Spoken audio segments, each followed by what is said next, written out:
Okay. So guys, what do we want to do? So for part A, we want to sketch on the slope field the solution satisfying y of 0 is equal to 0 and y of 0 is equal to 1. Now I'm just going to sketch those themselves, right? I'm going to sketch those initial conditions themselves. And in theory, what we see, y of 0 equals 0, this is saying y is equal to 0 and x is equal to 0.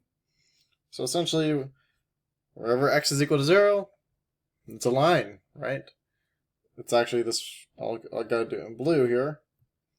This vertical line here. And it's really just a point. It's the only spot on this whole graph that satisfies that condition here. For the other one, we see y of 0 equals 1 means that y is equal to 1 and x is equal to 0. So essentially, where is x equal to 0 and where is y equal to 1? It would be, I think, right here at this line. There we go. That's it. That's all you have to do.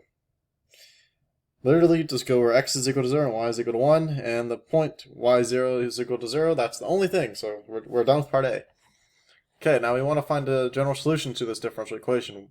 Now, first, let's think about what type of differential equation this is. Y prime is equal to y minus e to the negative x. Definitely not separable.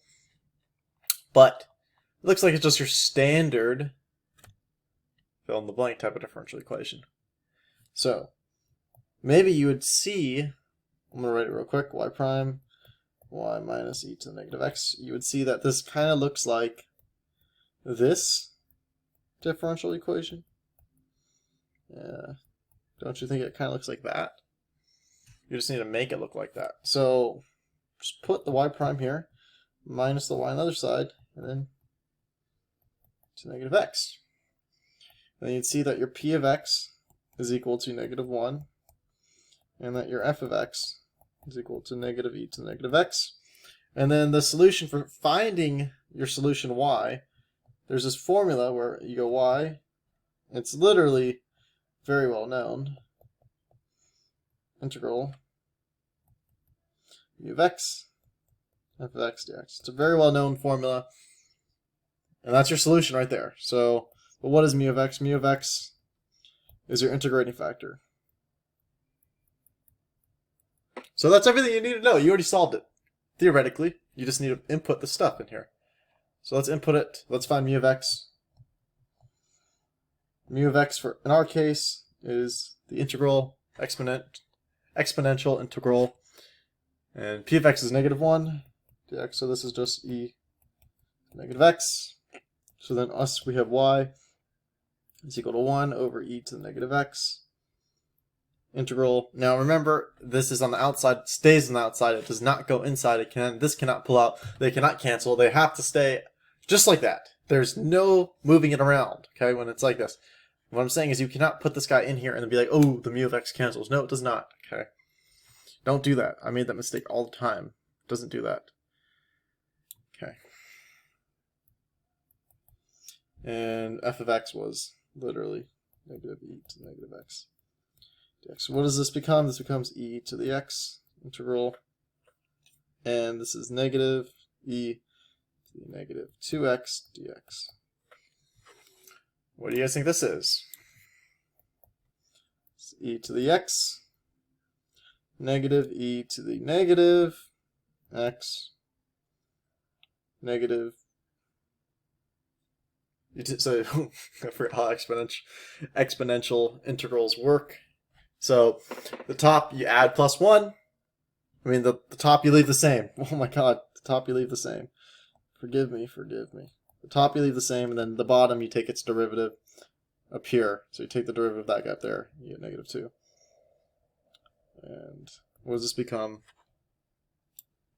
This becomes e to the x over e to the negative 2x over 2 plus some constant c. Write this guy. And note the plus c's here. Should have.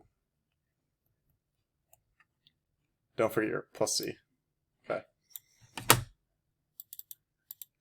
Then this guy becomes what? E to the negative x over 2 plus c e to the x.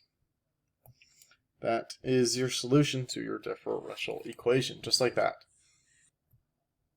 Okay, so now you want to find the particular solution. So note we had a general solution for what looked like this, right? It was e to the negative x over 2 and c to the x. So all you gotta do is apply the conditions, and literally y is equal to 0 and x is equal to 0. Replace those and you're solving for c.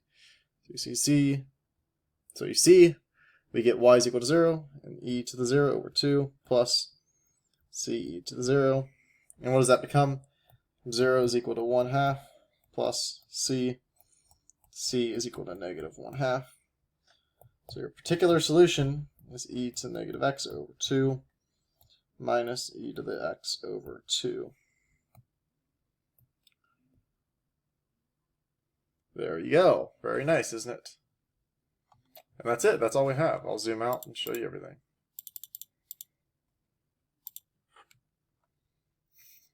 There you go. So we graphed the initial conditions, and we found the solution, and then we found the particular solution for that one specific initial condition. Okay, there we go.